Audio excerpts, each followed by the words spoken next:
High, সবাই কেমন আছো? নিশ্চয়ই সবাই খুব ভালো আছো। আমি লাভলি রান্নাঘর থেকে আমি লাভলি বলছি। চলো আজকে একটা দেখো নতুন রান্না নিয়ে তোমাদের সঙ্গে চলে এসেছি। খুবই ইউনিক আর খুব সুন্দর রান্না। চলো প্রথমে মশলাটা বেটে নেওয়া যাক।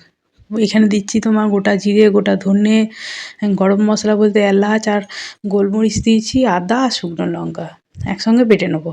ঠিক আছে? আর আলাদা করে কাঁচা লঙ্কা একটু বেটে নেবো, কারণ এই মাংসটা ওরকমভাবেই হবে চিকেনটা। মানে খুব সুন্দর টেস্ট।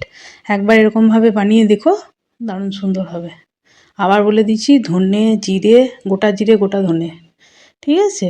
গোলমরিচ, আদা, শুকনো লঙ্কা আর এলাচ।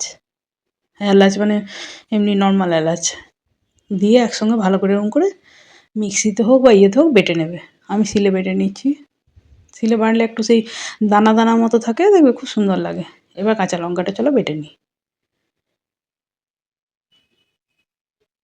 তাহলে কি কাঁচা লঙ্কা দেবো, একটা নিজস্ব সেন্টও থাকে। আর ঝালটাও বোঝা যাবে আলাদা করে, ওই জন্য বেটে নিচ্ছি, একসঙ্গে বাটছি না। এই যে দেখো বাটা হয়ে গিয়েছে আমার। এই যে দুটো বাটা হয়ে গিয়েছে। এবার চলো পেঁয়াজটা কেটে নিই। পেঁয়াজটাকে আমি গ্রেট করে নেবো, তাহলে খুব মিহি মিহি হবে। আর মানে পেস্ট করা, মানে পেস্টও ঠিক না আর কাটাও ঠিক না, দেখবে ওতেও দেখবে খুব সুন্দর। বেশি মোটা মোটা কাটলে ভালো করে মানে কী হয় বলো তো, মিক্স হয় না। এই যে দেখো এই গ্রেটারের সাহায্যে গ্রেট করে নেবো। তোমরা চাইলে মিহি করে কেটেও নিতে পারো বা বেটেও নিতে পারো, তাহলে ভালো মিক্স হবে।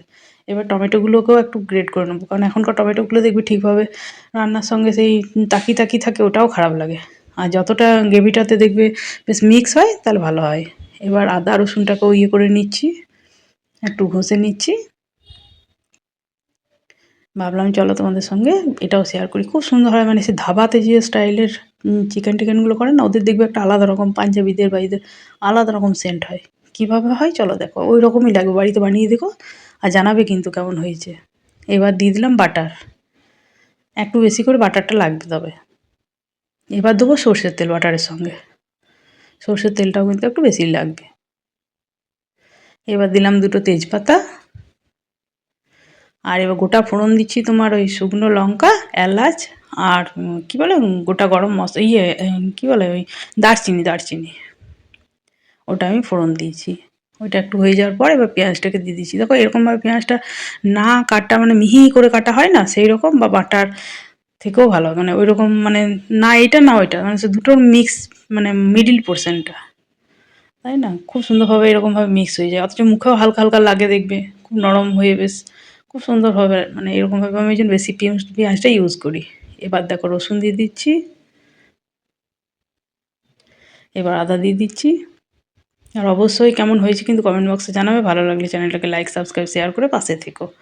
তোমাদের সাপোর্ট না থাকলে আমি এগিয়ে যেতে পারবো না। এরকমভাবে নিত্য নতুন ভিডিও তোমরা উৎসাহিত করবে বলেই তো আমি এরকমভাবে বানাই, তাই না? কারণ তোমাদেরও ভালো লাগে, আর সবাইকে ভালো রাখলে বা ভালো বেশি কিছু করলে খুব আনন্দই লাগে। এবার টমেটো দিয়ে দিয়েছি।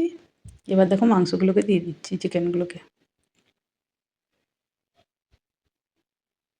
এই যে দেখো, তবে চিকেনটা চেষ্টা করবে একটু না, মানে হাড় কম, একটু মানে মাংস মাংস দেখে একটু নেবে, দেখবে ভালো হবে। তবে হ্যাঁ, একটা কথা বলতে ভুলে গিয়েছি, চিকেনটা না আমি কিন্তু ২ ঘন্টা মতো ফ্রিজে, ঠিক আছে? ২ ঘন্টা মতো ফ্রিজে আমি একটা গোটা লেবু দিয়ে ম্যাগনেট করে রেখে দিয়েছিলাম, যার জন্য আমার দেখো জল টল বা খুব একটা বেশি বা অনেকক্ষণ কষতে হবে এরকম ব্যাপারটা থাকবে না, কারণ চিকেনটা কিন্তু নরম হয়ে আছে অলরেডি। শুধু কিন্তু আমি লেবু আর ইয়ে দিয়েছিলাম, ঠিক আছে? এবার দেখো বাটা মশলাটা দিয়ে দিচ্ছি। আর যদি তোমাদের কাছে লেবু অ্যাভেলেবেল না থাকে, তোমরা ১ ঢাকনা বা ১.৫ ঢাকনা ভিনিগারও দিয়ে দিতে পারো। এবার কাঁচা লঙ্কা বাটাটা দিয়ে দিলাম। দিয়ে ভালো করে আবার মিক্স করে নিচ্ছি।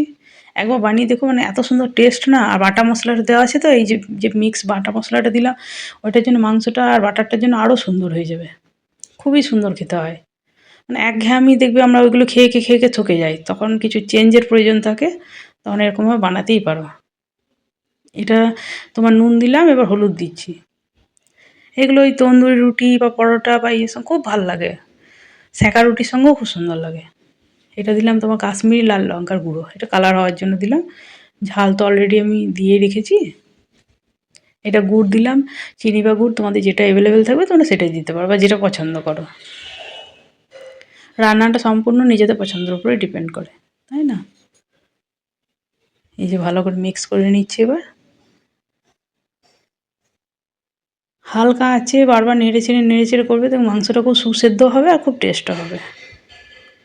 একবার মানে একই রকম রান্না না করে একটু করে পাল্টে দেখো করো, সবাই খেতেও দেখবে খুব পছন্দ করবে আর খাবারটা দেখবে একটু আলাদা রকমও হয়, তাই না? এই যে দেখো মাংসটা কি সুন্দরভাবে মিক্স হয়েছে মশলাটা। এবার আমি দিয়ে দিচ্ছি গোটা রসুন। এই গোটা রসুনটা বিশ্বাস করো মানে মাংস তো না আমি জানতাম না, ঠিক আছে? আমরা যেখানে থাকতাম সেখানে মানে যেখানে কোয়ার্টারে থাকতাম সেখানে বিহারিরা থাকে। তা এত সুন্দর ওরা গোটা, আমি ভাবতাম যে কেন দেয়নি? তারপর আমি একদিন প্রশ্ন করলাম যখন তখন ওরা বলল মাংসর থেকেও না এই গোটা রসুনটা যেটা মাংসতে দেওয়া হয় না পুরো, এখন আমি মাঝে মাঝে না এরকম টাইপ মাংস রান্না করলে আমি গোটা রসুন দিই। তোমাদের আমার তো তাও তো গিঁটটা বড় ছিল না। গোটা বড় মতো গিঁটের মাংসর থেকেও এটা বেশি টেস্ট হয়। একবার দিয়ে দেখো মানে বিশ্বাস করো অপূর্ব সুন্দর। আর চিকেনে না একটু রসুনটা বেশি দিলে বেশি ভালো লাগে, এটা একটা ব্যাপার। আর ওই গোটা রসুনটা সত্যি মাংসর থেকেও মানে মাংসের সঙ্গে ওই যে সেদ্ধ হয়ে না কি সুন্দর হয়, একবার বানিয়ে দেখো। এই যে ঢাকা চাপা দিয়ে হালকা আঁচে বারবার করে কষতে থাকছি।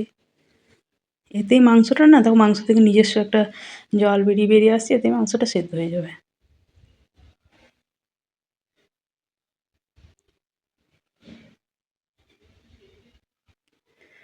এই যে দেখো আমি কষি নিচ্ছি। খুব সুন্দর সেন্ট, বাড়িতেও বানাবে দেখো, খুবই সুন্দর। যাকে বলে মানে অন্য টাইপের, সেই ধাবা-টাবাতে যেমন পাঞ্জাবিরা বানায় না, আমরা বলি না দেখবে খেতে একটা অন্যরকম লাগে ওদের মাংসটা। কি সুন্দর টেস্ট হয় তো বোঝা যায় না। দেখো তুমি বানিয়ে যে সেম যদি ওরকম না হয়েছে তো আমাকে বলো। এই যে দেখো আবার চাপা দিয়ে দিলাম। এরকম করে মাংসটা সেদ্ধ হয়ে যাবে। একটু কষিয়ে নিচ্ছি শুধু। কারণ কষি মাংসটা নিজস্ব যখন তেলটা ব্যাক করবে তখনই জল দিয়ে দাও, মাংসটা তাহলে জানবে হয়ে গিয়েছে। দেখো মাংসটা প্রায় আমার কষানো হয়ে গিয়েছে। এবার দিয়ে দিচ্ছি ধনেপাতা। আর ধনেপাতাটা একটু দেখবে শেষ টাইমে দিলে সেন্টটাও ভালো থাকে। আবার অনেক রান্নাতে তেলেও দিয়ে দেওয়া হয় সেটা নয়, কিন্তু এই মাংসটাতে বেশ ধনেপাতার সেন্টটা না একটু শেষে থাকে, তো খুব সুন্দর বেশ যায়। এই যে দেখো ধনেপাতাগুলো দিয়ে দিলাম। এবার আমি কষিয়ে নেবো আবার। শীতের দিনে এইসব রান্না মানে খুবই সত্যি সুন্দর। এবার দেখবে শরীর একবার মানে কী বলবো মানে খুব মানে আরাম লাগবে যাকে বলে। ঠান্ডার দিনে হ্যাঁ, মানে মশলা-টশলাগুলো আছে তো একটু স্পাইসি ব্যাপার আছে। ঠান্ডাটাতে দেখবে খুব ভাল লাগবে। এই যে দেখো ঢাকা চাপা দিয়ে মাংসটাকে বারবার কষিয়ে নিচ্ছি। খুব যে অনেক তেল, অনেক কিছু এমনও কিন্তু না, জানো তো? কিন্তু অথচ খুব সুন্দর খেতে। খুব উগ্র করতে হবে তেমনও না। কিছু নরমাল জিনিসও খুব সুন্দর লাগে খেতে। এই যে দেখো মাংসটা প্রায় আমার হয়ে এসছে এবার। আর বেশিক্ষণ লাগবে না, মাংসটা প্রায় সেদ্ধ হয়ে যাবে। এইটা তবে কিন্তু খুব যে পাতলা মানে ঝোল হবে সেও হয় না। আর খুব যে এরকম কষা হবে সেরকমও ভাল লাগে না। একটু মিডিয়াম টাইপের গ্রেভি টাইপের মানে গা লাগা মতো মানে ভাল লাগে, বুঝলে তো? আর এইটা দিলাম আমি আরেকবার নামানোর আগে একটু বাটার দিয়ে দিলাম। তাহলে কি বলো তো স্মেলটা দেবে। নামানোর আগে একটু বাটারটা দিয়ে দিলে খুব সুন্দর সেন্টটা দেবে তার সঙ্গে, মানে ওই সবের সঙ্গে এই বাটারের সেন্টটা না দারুণ যাবে। এই যে দেখো প্রায় হয়ে এসছে, দেখতে পাচ্ছ কালারটাই দেখো মশলার চেঞ্জ হয়ে গিয়েছে এবার। এবার আমি সামান্য বেশি তো জল দেবো না, অল্প সামান্য জল দিলে এটা মোটামুটি ইয়ে হয়ে যায় চিকেনটা, মানে খুব যে পাতলা সেই ট্যারট্যারে ঝোল ওরকম হবে না কিন্তু। এই যে দেখো মশলাটা প্রায় রেডি হয়ে গিয়েছে, দেখছো তো? কষি দেখি দেবো, এবার খুব অল্প দেখো জল দেবো, খুব বেশি কিন্তু দেবো না। দেখলে খুব অল্প জল দিচ্ছি, এবার জলটাকে ভালো করে মিক্স করে নিচ্ছি।